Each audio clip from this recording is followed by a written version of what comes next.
Ini harusnya menjadi tamparan bagi semua kepala daerah.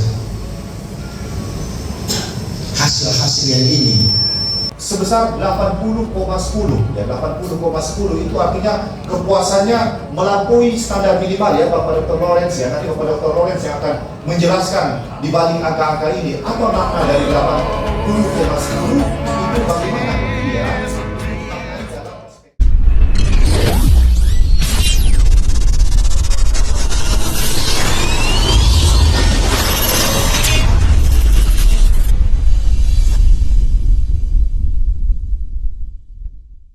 melihat situasi 1 tahun belakangan di Indonesia, utamanya tidak lepas juga di Nusa Tenggara Timur, itu pasca pilkada serentak ada dinamika sosial politik yang melibatkan kebijakan-kebijakan di level kepala daerah. Nah, oleh karena itulah kami dari visi undana utamanya dari Prodi Ilmu Administrasi Negara, saya bersama Pak Dr. Lawrence itu kemudian dan bersama tim riset mini kita berusaha melihat bagaimana kemudian respon masyarakat, harapan, kepuasan terhadap kinerja kepala daerah. Nah, dari berbagai macam kepala daerah yang ada di NTT, kami mencoba untuk mengambil studi kasusnya Wali Kota Kupang. Kenapa? Karena Kota Kupang itu adalah salah satu barometernya pertumbuhan ekonomi di NTT.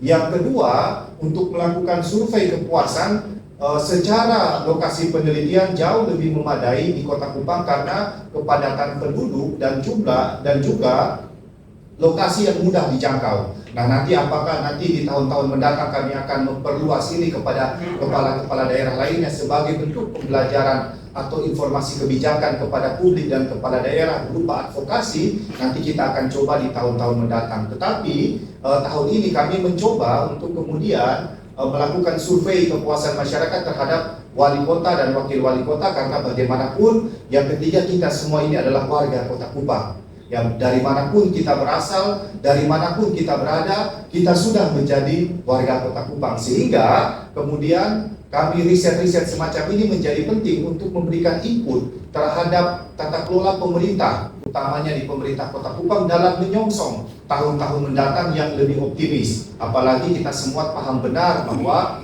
tahun-tahun mendatang kondisi sosial politik ekonomi akan mengalami tekanan-tekanan dan juga mengalami satu fluktuasi yang mungkin tidak bisa diprediksi, tapi memaksa kita untuk terus bersiap dalam rangka meningkatkan atau mendukung mempertahankan pembangunan yang ada di Kota Kupang. Baik, next. Nah, rekan-rekan semua, nanti presentasi ini akan terbagi dua. Saya akan kemudian menyajikan angka-angka kuantitatif yang kita peroleh dari lapangan. Selanjutnya nanti interpretasi secara kualitatif di balik angka-angka akan disampaikan oleh Bapak Dr. Lawrence, yang kemudian ini akan melengkapi terkait dengan apa sih yang menjadi kepuasan, bagaimana sih kepuasan masyarakat hari ini terhadap pemerintah Kota Kupang, utamanya yang dikomandoi oleh wali kota dan wakil wali kota, dan juga apa saja harapan dan aspirasi sehingga ini bisa terakomodir dalam kebijakan-kebijakan publik yang akan diimplementasikan atau diformulasikan oleh pemerintah Kota Kupang pada tahun 2026 dan seterusnya. Nah, saya pikir Bapak Ibu, kalau kita bicara soal riset itu secara normatif selalu ada latar belakang. Jadi kita tahu benar bahwa tadi saya sudah sampaikan kepemimpinan kepala daerah itu menjadi faktor yang paling krusial dalam mendorong pembangunan di suatu wilayah atau pembangunan regional. Dan regional yang ada di Kota Kupang menghadapi banyak tantangan, sehingga kemudian kita tidak bisa hanya berbicara soal opini publik pada level elitis, tetapi kepuasan masyarakat pada level menengah ke bawah ini menjadi barometer input yang cukup penting dalam rangka melihat dan merefleksikan kepemimpinan kepala daerah dalam 1 tahun belakangan ini. Next. Nah, oleh karena itulah kemudian secara sederhana penelitian ini kemudian kami ingin mengukur tingkat kepercayaan atau kepuasan publik ini terhadap kepemimpinan kepala daerah sejauh mana. Nah, kalau kita sudah mengetahui kondisi existing daripada kepuasan publik, maka kita harus tahu apa saja aspirasi-aspirasi, kekuatan dan harapan daripada masyarakat, sehingga kemudian hal ini bisa tersampaikan kepada pemerintah kota sehingga kita bisa menyusun yang disebut sebagai kebijakan berbasis bukti dan data. Nah, kebijakan berbasis bukti dan data ini yang disebut sekarang evidence based policy. itu adalah pergeseran paradigma kebijakan publik yang dulunya kebijakan publik itu seringkali dirumuskan tanpa melihat bukti dan data hasil riset ilmiah, tetapi mungkin hanya melihat mediatisasi politik dan demokrasi lewat media-media, tetapi hari ini juga harus naik levelnya ke hasil-hasil kajian.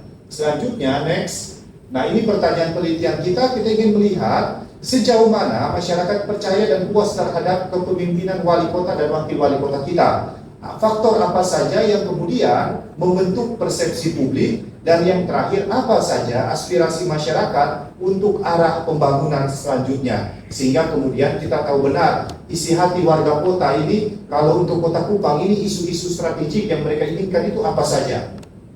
Nah, sehingga survei ini menjadi sesuatu yang sangat mendesak, atau dalam bahasa penelitian itu dikenal sebagai urgensi penelitian. Nah, penelitian ini menjadi sesuatu yang sangat mendesak. Kenapa? Karena Kota Kupang ini adalah kota berkembang. Ya. Jadi Kota Kupang ini kota yang berkembang. Kalau Bapak Ibu yang sudah lahir besar di Kota Kupang, saya sudah lahir besar di Kota Kupang dari anak jalan nangka, kita lahir dari SDW 1, SMP 1, SMA 1 sampai menjadi alumni udara dan bekerja kembali di Kota Kupang, kita bisa tahu benar bagaimana perkembangan Kota Kupang yang hanya terpusat di Kota Lama, ya Bonepoi. Pasti anak-anak lama itu pasti disebut anak Bonepoi, anak Kuanino, anak Jalan Nangka. Itu bagaimana sekarang ini sampai ke Matangi Raya ini sudah berkembang sangat eksponensial. Bahkan batas antara Kota Kupang dan kabupaten itu kadang-kadang sudah tidak memiliki batas-batas yang jelas, sehingga penting juga kita mengawal pembangunan yang ada di Kota Kupang, utamanya dalam fase perubahan tata kelola.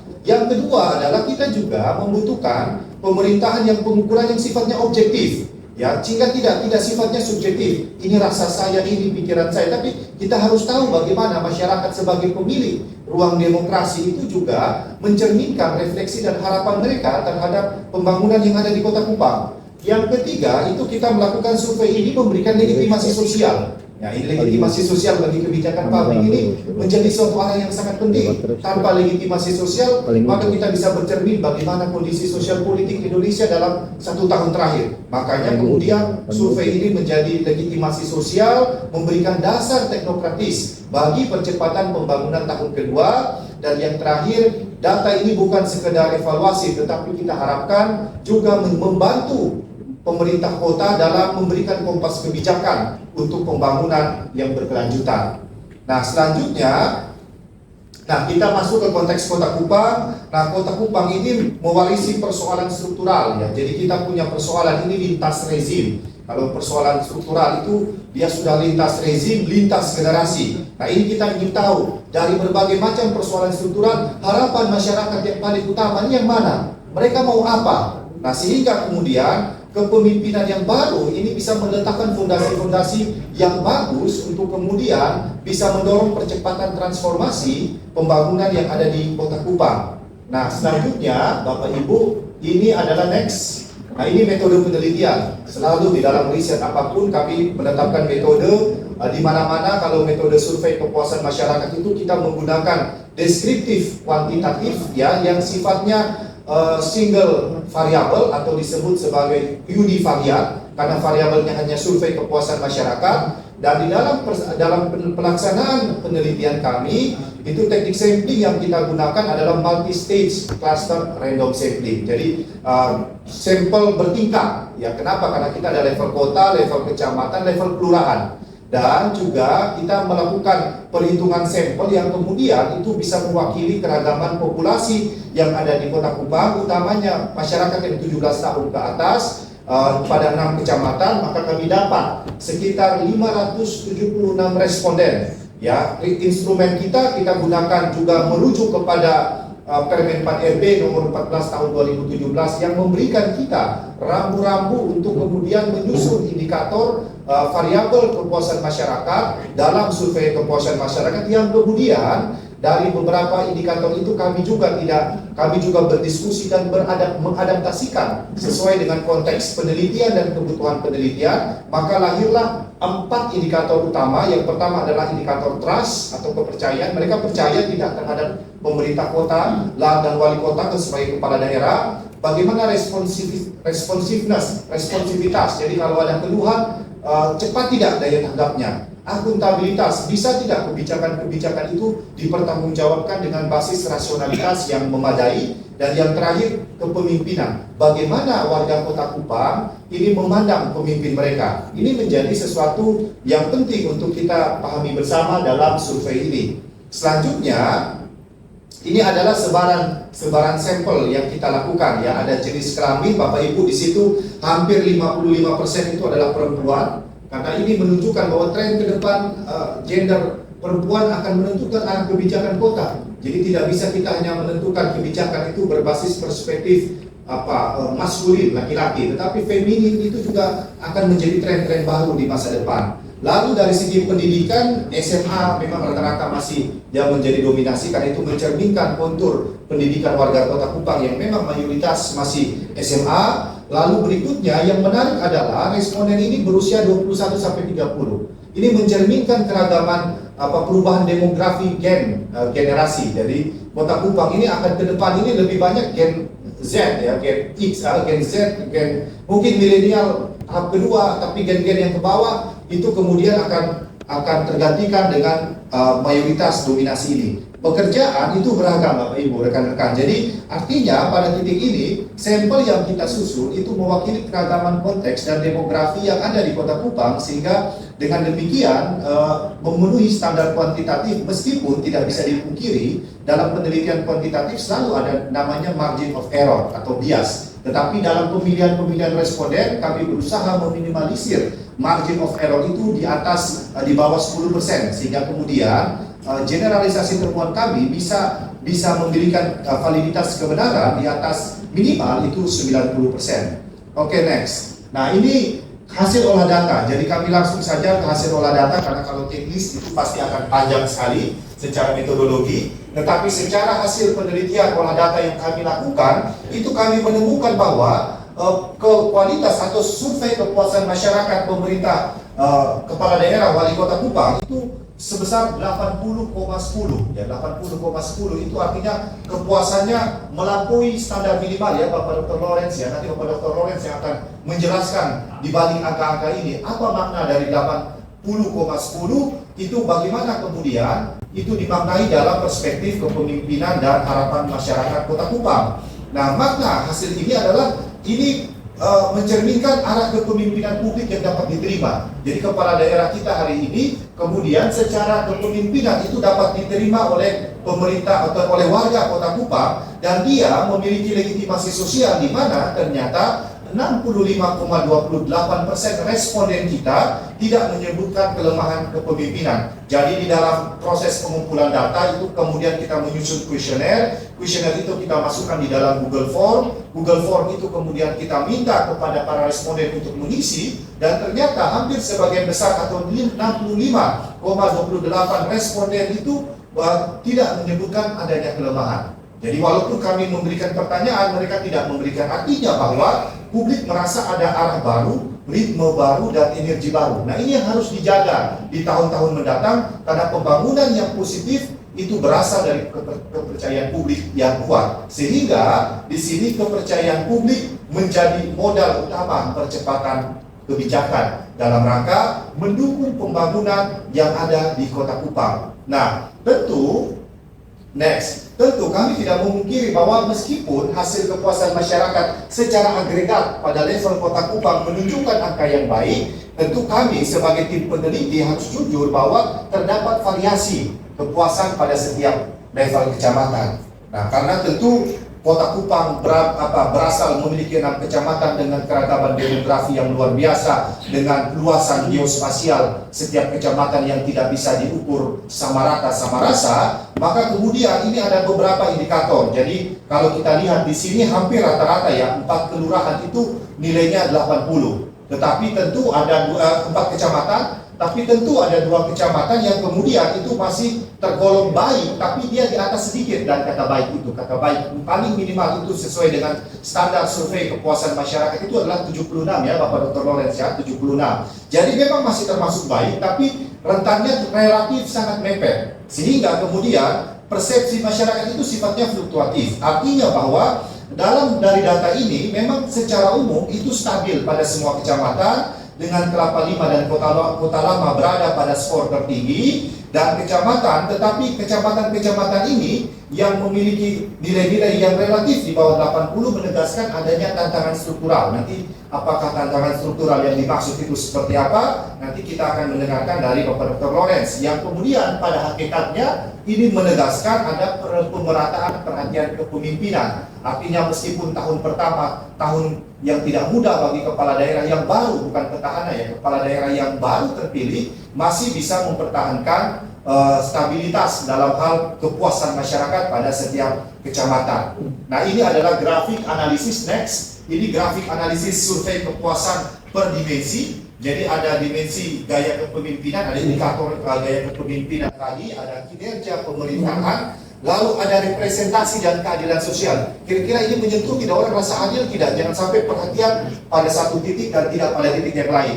Lalu kinerja program prioritas bagaimana? Dan kepuasan layanan publik, responsivitas pemerintah Kota Kupang, penyelesaian masalah, dan yang paling utama itu adalah komunikasi publiknya. Bagaimana? Karena ketujuh komponen ini menjadi indikator yang penting dalam rangka mendorong perbaikan atau membangun kepuasan masyarakat terhadap kinerja pemerintah Kota Kupang. Nah, next. Nah, secara sederhana ada dimensi kekuatan kepemimpinan, Bapak Ibu. Nah, di dalam dimensi kekuatan kepemimpinan, ini komunikasi publik ternyata masyarakat memberikan skor 81,65. Jadi skor ini menunjukkan bahwa pemimpin itu hadir, responsif, dan terbuka. Jadi ini positif ya, ini positif karena memang sekarang eranya digital, era media komunikasi, new media, ini menjadi kelebihan yang dinilai oleh warga Kota Kupang ketika melihat komunikasi publik. Yang berikutnya itu adalah penyelesaian masalah. Jadi penyelesaian masalah itu kalau ada masalah-masalah yang dihadapi masyarakat Kota Kupang itu cepat ada kehadiran pemerintah Kota Kupang baik oleh kepala daerah maupun oleh birokrasi. Nah, responsivitas ini 71,82. Responsivitas itu artinya kecepatan.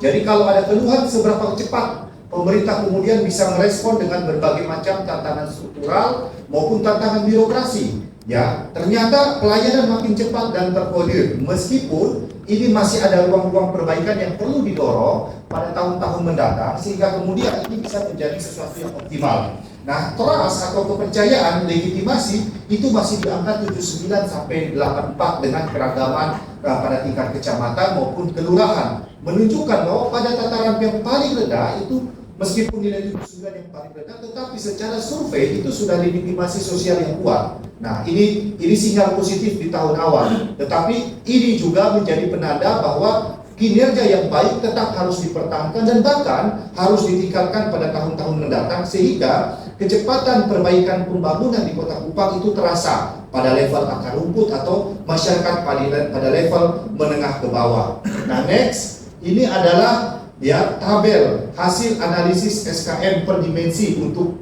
per kecamatan. Jadi kalau kita lihat beragam ya Bapak Ibu ya. Ya kalau di beberapa titik itu tidak bisa sama, pasti tidak sama karena namanya survei kepuasan itu berbasis kepada persepsi dan komponen pembentuk persepsi itu beragam. Bisa jadi pengalaman langsung, bisa juga pengalaman tidak langsung. Pengalaman langsung dia bertemu dengan kepala daerah atau unsur jajaran birokrasi. Pengalaman tidak langsung dia menyerap opini dan suasana kebatinan dari komunitas di mana dia hadir. Tetapi kemudian meskipun demikian kita harus menyadari bahwa meskipun persepsi itu dipengaruhi oleh beragam faktor, tetap bobot persepsi bagaimana masyarakat mempersepsikan pemerintah dan wali kota tetap menjadi sesuatu yang penting untuk kita tangkap dalam frame-frame kebijakan publik yang ingin kita dorong dalam rangka penguatan kapasitas dan pembangunan di Kota Kupang. Kalau kita lihat di sini, kayak kepemimpinan itu alat itu ada 81, 85, 83, artinya ini beragam.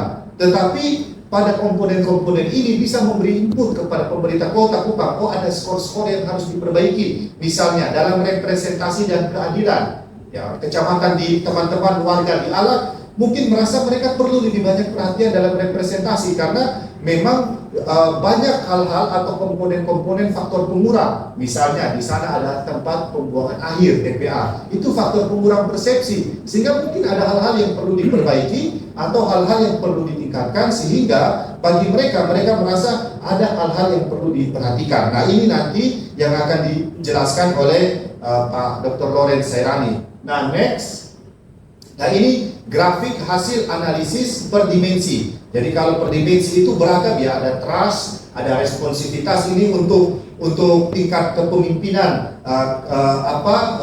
kepala daerahnya, utamanya wali kota dan wakil wali kota. Jadi ada trust. Jadi kalau kita komponen trust itu beragam terus ada responsiveness, ada akuntabilitas, ada indeks kepuasan umum. Secara umum itu bergerak di angka 79 ke atas. Meskipun ada beberapa kecamatan yang memiliki indikator 77, 76 dan 74 ya. Indeks secara umum ya 74 itu kalau tidak salah masih di level kecamatan anak, yang kemudian kebijakan-kebijakan publik ke depan itu kemudian kami dorong untuk kemudian juga diberikan perhatian atau mungkin intervensi-intervensi spesifik sesuai dengan kebutuhan dan permasalahan yang ada di kecamatan anak. Pada akhirnya next ini kalau secara angka ya Bapak Ibu ya, trust itu ada beberapa, ada indeks kepuasan umum ya, ada pada umumnya itu kecamatan-kecamatan memiliki indeks kepuasan yang cukup bagus, yang bagus ya, 80 ke atas, tetapi ada juga hal-hal yang perlu diperbaiki. Artinya bahwa survei kepuasan masyarakat ini kami tidak hanya ingin menyatakan bahwa kinerja sudah bagus, sudah baik, tetapi ada ruang-ruang perbaikan yang tentu harus didorong sehingga indeks kepuasan umum, akuntabilitas, responsiveness, dan trust dari komponen pembentuk persepsi itu kemudian bisa mengalami peningkatan, mencerminkan kondisi real yang ada di masyarakat. Next, selanjutnya untuk hasil analisis per dimensi itu nanti saya kembalikan atau dilanjutkan oleh Bapak Dr. Laurentius Serani. Pada Bapak Dokter saya izin lanjutkan.